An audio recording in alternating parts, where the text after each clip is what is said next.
아들 가운데 11번째 아들입니다. 그는 야곱이 노년에 얻은 아들이므로 더욱 많은 사랑을 받았습니다. 그래서 그에게는 화려하게 장식된 채색 옷을 지어 입혔습니다. 아버지의 특별한 사랑을 받던 요셉은 어느 날 꿈을 꿉니다. 꿈의 내용은 곡식단이 절하는 꿈이었습니다. 어느 날 들에서 요셉과 그 형제들이 곡식단을 묶고 있는데 갑자기 요셉의 단이 일어서고, 그리고 형님들 단이 일어서더니 요셉을 향하여 절을 하는 것이었습니다. 그는 또 다른 꿈을 꿉니다. 하늘의 해와 달과 11별이 자기에게 절을 하는 꿈이었습니다. 요셉은 이 꿈 이야기를 형들에게 들려주었고, 형들에게 꿈 이야기를 들려준 것 때문에 요셉은 형들로부터 더욱 미움을 받게 됩니다. 그러나 오늘 성경이 말하기를 야곱은 그 꿈이 심상치 않는 꿈임을 알고 가슴에 깊이 새겨두었다라고 했습니다. 오늘 우리는 요셉이 꾼 꿈이 어떤 꿈인가 라고 하는 것을 잠시 상고하기를 원합니다. 첫째는 하나님이 주신 꿈입니다. 이 말은 하나님이 주신 비전이란 말로 바꾸어 말할 수가 있습니다. 비전에는 두 가지가 있습니다. 하나는 하나님이 주신 비전이 있고, 하나는 인간이 만들어 갖는 비전이 있습니다. 인간이 스스로 만들어 가지는 비전은 참된 비전이 아닙니다. 다시 말하면 좌정성 우의정 되려는 그런 비전입니다. 일종의 사이비 비전이라 그렇게 이야기할 수도 있겠습니다. 하나님이 주시는 비전은 하나님의 영광을 위하여 사는 비전이고, 그리스도를 높이기 위한 갈망으로 불타는 비전입니다. 마가복음 10장 37절에 보면 여짜오되 주의 영광 중에서 우리를 하나는 주의 우편에 하나는 좌편에 앉게 하여 주소서라고 하는 세베대 두 아들의 요청이 있습니다. 이에 대해 예수님은 42절에서 예수께서 불러다가 이르시되 이방인의 소위 집권자들이 저희를 임의로 주관하고 그 대인들이 저희에게 권세를 부리는 줄을 너희가 알거니와 라고 했습니다. 무슨 말입니까? 저들의 비전은 자신의 이기적 야망을 채우기 위한 비전이며 권력에 굶주린 비전이었습니다. 그러나 빌립보서 1장 20절에 보면은 나의 간절한 기대와 소망을 따라 아무 일에든지 부끄럽지 아니하고 오직 전과 같이 이제도 온전히 담대하여 살든지 죽든지 내 몸에서 그리스도가 존귀히 되기를 바란다라고 했습니다. 주님을 위해 살기를 갈망하는 비전입니다. 이것이 바로 하나님이 주신 비전입니다. 그래서 본문 5절에 요셉이 꿈을 꾸고라고 했고, 9절에도 다시 요셉이 꿈을 꾸고라고 했습니다. 구약 시대 꿈은 환상과 더불어 하나님 자신의 계시 방편으로 사용했습니다. 바로 요셉의 꿈은 스스로 만들어 가진 인간의 이기적 욕망을 채우기 위한 비전이 아니었고, 하나님의 영광을 위하여 주신 하나님 자신이 주신 비전이었다라고 하는 말입니다. 두 번째, 요셉의 꿈은 하나님의 은혜를 입게 한 꿈입니다. 요셉은 어려움의 순간을 수없이 만나는 것을 우리가 성경을 통해서 보게 됩니다. 형들로부터 미움을 받아 죽음의 고비를 맞이합니다. 웅덩이에 던짐을 당합니다. 상인에게 팔려서 물건처럼 팔려갑니다. 보디발의 가정의 노예로 전락을 합니다. 여인의 유혹을 받습니다. 누명을 쓰고 옥에 갇힙니다. 그러나 그때마다 위기의 순간에서 하나님의 구원의 손길을 받았습니다. 형들의 손에 구원되었습니다. 보디발의 아내의 범죄의 자리에서도 구원을 받았습니다. 종신징역형에서도 구원을 받아 애굽의 국무총리가 되었습니다. 이것은 하나님의 은혜였습니다. 순간순간마다 하나님의 은혜의 손길이 요셉을 떠나지 않았다라고 하는 것을 우리에게 보여주고 있습니다. 오늘 우리가 여기에서 짚고 넘어가고 싶은 내용은 왜 이렇게 하나님은 요셉을 떠날 수가 없었던가? 하나님의 손길이 어떻게 요셉을 떠나지 아니하셨던가라고 하는 그 이유를 우리는 잠시 찾기를 원합니다. 바로 그 이유는 요셉의 자신에게 있지 않았다. 다시 말하면 요셉이 훌륭하기 때문에, 요셉의 인성이 좋기 때문에, 요셉이 상당히 그래도 다른 사람들보다 유능한 면이 많이 있기 때문에, 그래서 하나님이 특별히 요셉에게 은혜를 베푸셨던가라고 할 때 아니라고 하는 말입니다. 그 이유는 하나님이 그에게 주신 꿈 때문이었다라고 하는 것입니다. 그의 꿈은 자신의 이기적 욕망을 채우기 위한 꿈이 아닙니다. 하나님이 주신 꿈입니다. 이 말은 다른 말로 바꾸면 하나님 자신의 꿈이라고 하는 그런 말입니다.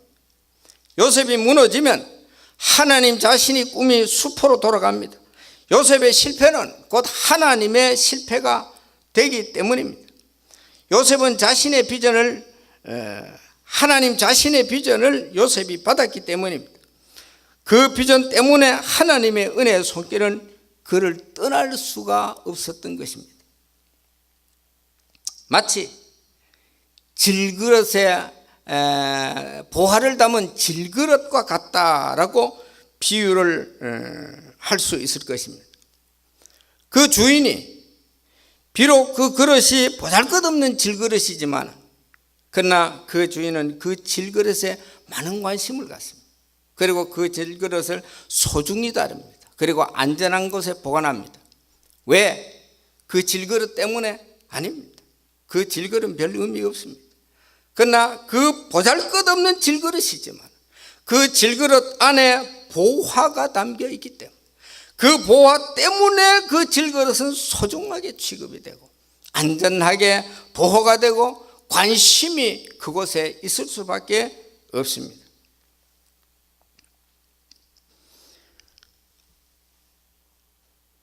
오늘 우리 모두가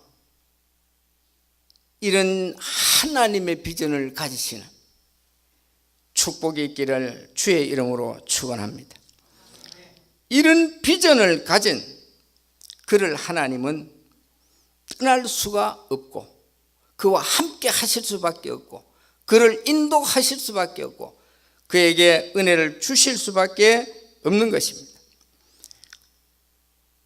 홀로 사는 어머니에게 두 아들이 있었습니다. 큰아들은 돈을 잘 벌어서 잘 삽니다. 돈도 많고 잘 삽니다. 그런데 둘째 아들은 저 속초 앞바다에 오징어 잡이에서 겨우 그저 생활을 하고 있습니다. 1년에 한 번씩 어머니 생일이 되면은 이제 두 아들이 모입니다. 어머니 생신을 축하하기 위해서 모이는데 그 맏아들은 맛있는 거 많이 사가지고 옵니다. 그리고 좋은 옷도 해드리고 그 어머니에게, 그리고 돈도 봉투에 두툼하게 넣어가지고 그래서 어머니 생신 축하합니다 하고 드립니다. 그런데 이 둘째 아들은 돈이 없습니다. 그래서 속초 앞바다에서 고기 잡다가 비린내 나는 옷 그 갈아 입고 달려오기가 바쁘게 그저 오징어 자기가 잡은 오징어 한 2마리 달랑달랑 들고 그 어머니에게 달려옵니다. 그리고 어머니 생신을 축하합니다. 그런데 그 어머니는 이상하게 또 마음이 그 돈 많이 주고 좋은 옷 해주고 그리고 맛있는 음식 많이 사주는 그 맏아들에게 있지 아니하고 그 어머니의 관심은 그 둘째 아들에게 있습니다. 둘째 아들에게 온통 관심이 다가 있습니다. 그 이유가 뭘까요? 둘째 아들은 가난하니까, 못 사니까. 물론 그런 마음도 있죠. 부모가 돼서 자식이 못 사는데 거기에 마음이 안 쓰일 수가 없죠. 그러나 본질적인 그 어머니의 관심은 거기에 있지 않았습니다. 그 두 아들의 중심을 그 어머니가 잘 압니다. 왜 큰아들이 그렇게 어머니를 위하는지, 그 둘째 아들이 왜 마음으로 그렇게 어머니를 위하는지, 똑같이 어머니를 위하는 중심이 다른 데 있었습니다. 비록 많은 돈을 들이지 못하고 좋은 옷을 사드리지 못하고 그리고 좋은 음식 못 드리지만, 그러나 그 둘째 아들의 중심은 정말 어머니 위하는 중심이었습니다. 어머니가 행복하기를 위하고, 정말 어머니가 남은 인생 평안하게 사시기를 위하고, 그 위하는 마음이 중심에 있습니다. 그런데 이 맏아들의 중심은 똑같이 어머니를 잘 위하는데, 맏아들의 중심은 그 어머니 자체에 있는 것이 아니라 그 어머니가 가지고 계시는 종로 한복판의 빌딩에 그 마음이 있습니다. 그 어머니가 빌딩에 한 채 있는데 큰 아들이 그렇게 자랍니다. 그렇게 자란 이유가 어머니 자체가 아니고 그 빌딩입니다. 어머니를 통하여 빌딩입니다. 그래서 어머니 마음을 사고, 그리고 그 빌딩을 소유하겠다고 하는 야망이, 비전이, 꿈이 거기에 있었습니다. 이것을 어머니가 잘 알죠. 그래서 마지막에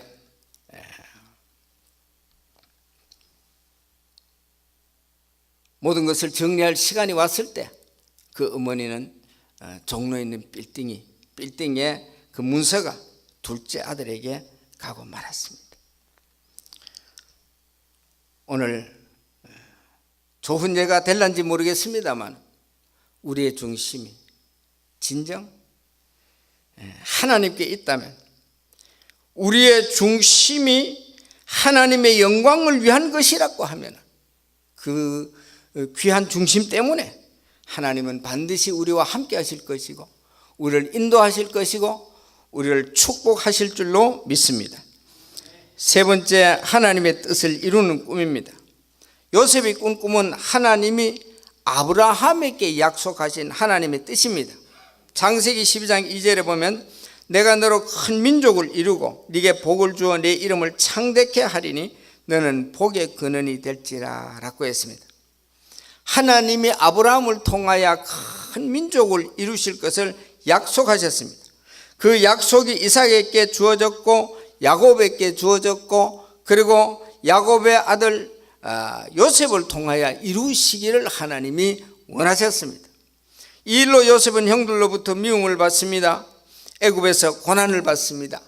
국무총리가 됩니다. 7년 풍년에 창고를 짓고 많은 곡식을 적치했다가 7년 흉년에 그것을 풀었습니다. 야곱의 10아들이 애굽에 곡식을 사러 갑니다. 거기에서 국무총리가 된 요셉을 만납니다. 그리고 야곱의 70인 가족이 애굽으로 이민을 갑니다. 그리고 애굽에서도 가장 살기 좋은 땅 고센에 그는 거하게 됩니다. 그 후 모세를 통하여 출애굽을 하기까지 큰 민족을 이루게 됩니다. 바로 이 민족이 우리가 잘 아는 이스라엘입니다. 마침내 하나님이 아브라함, 이삭, 야곱에게 주신 약속이 성취를 본 것입니다. 결국 요셉이 받은 비전은 바로 하나님의 뜻이었다. 요셉은 하나님의 뜻을 이루기 위하여 그는 많은 고난을 받습니다. 그러나 그 뜻이 이루어질 때 영광도 함께 누렸습니다. 하나님은 당신의 뜻을 이루기 위하여 요셉을 선택했습니다. 수많은 형제들이 있지만 그 가운데 하나님이 요셉을 선택했습니다. 그에게 하나님 자신의 뜻을 어떻게 이루실 것인가를 보여주셨는데, 그것이 바로 꿈이었습니다. 꿈으로 그에게 계시해 주었습니다. 하나님의 뜻이 요셉이 받은 삶의 비전이었습니다. 그의 생애는 하나님의 뜻을 이루는 생애였습니다. 이것이 바로 믿는 자의 삶의 특징입니다. 사랑하는 성도 여러분이요, 신자는 자신의 뜻을 이루는 자가 아닙니다. 하나님의 뜻을 위하여 부름을 받았습니다. 왜 예수님의 제자들이 순교를 했습니까?